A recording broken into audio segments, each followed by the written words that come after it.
Okay, so we have 2 considering. And so here's our 2 people. We can draw their PPFs. So we represent our people through their PPFs because we're focusing on their productive ability. And so we have 2 people.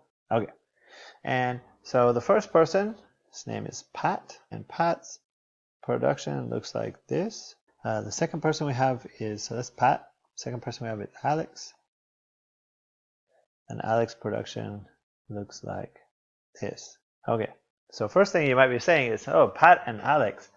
You might be realizing those are usually considered to be unisex names.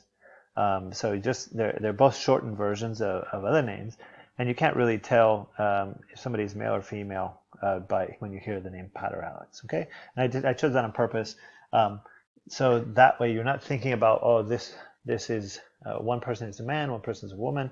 Or you also could consider that this same model could also be applied to a same-sex marriage. Okay, so I just want to leave it open for that, so we don't get caught up in our assumptions, right? We're just thinking there's 2 people, they want to get married, they have these productive abilities, so we can focus on their productive abilities. So the first thing we're going to do is calculate their opportunity costs. Okay, so that's the first thing we're going to do, because we're going to see how they should trade, and to know how people should trade, we need to get their opportunity costs. Okay, so Pat can do 100 market, or Pat can do 40 home, and Pat can also do places in between. Pat can produce here or here or here. Okay, but we're going to just focus on the 2 ends. So they can move from this 100 market, or they can go switch to 40 home and doing 0 of the other. So we can just calculate this opportunity cost directly using this. So if you divide both sides by 100, right, then we find, well, $1 of market goods, right? So $1 of this market goods is going to cost them 2/5 of a dollar of home goods. So $1 market goods is going to cost them 2/5 of a dollar of home goods. So that's like 40 cents. Okay, and then we can switch it around. So $1 of home goods then is going to cost them 2.5. It's 5/2 dollars of market goods. Okay, so we got our opportunity cost. So we're just dividing and then switching sides. And then for Alex can do, if Alex does all market, can do 40 market. If does all home, can do 80 home. And so for Alex, this opportunity cost is, we divide both sides by 40. So $1 of market good is going to cost Alex $2 of home goods, and $1 of home goods is going to cost Alex just half a dollar, right? Half of a dollar of market goods.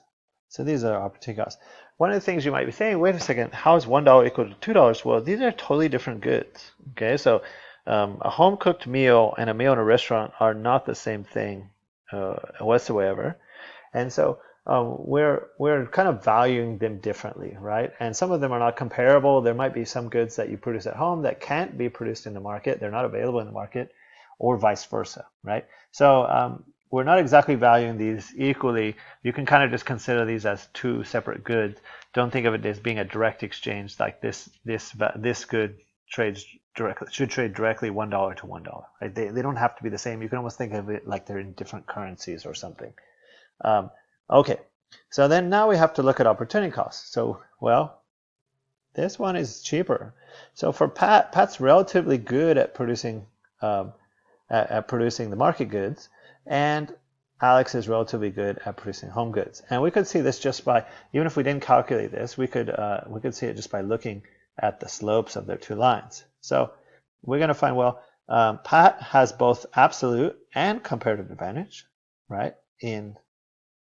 Because Pat can produce more and Pat can produce them for cheaper, but I'm going to focus on comparative advantage here. Pat has comparative advantage in market, and Alex has comparative advantage in home. So if they're doing some specialization, they should specialize along those lines, right? So if they were to form together into a family, and Pat worked more in the market and Alex did more of the home stuff at home, they would become more productive, because they would save money, just the same as when you see with these like an international trade problem, if they both concentrate a little bit more in the thing they're good at, then the total production will be higher, right? Because they're each doing their side for cheaper. They're each more efficient at the thing that they have comparative advantage at. Okay, but we're going to save that for a little bit later. All right, so let's stop here. When we come back to the next video, we'll show how to put them together into one PPF and how to show that they will be made, could be made better off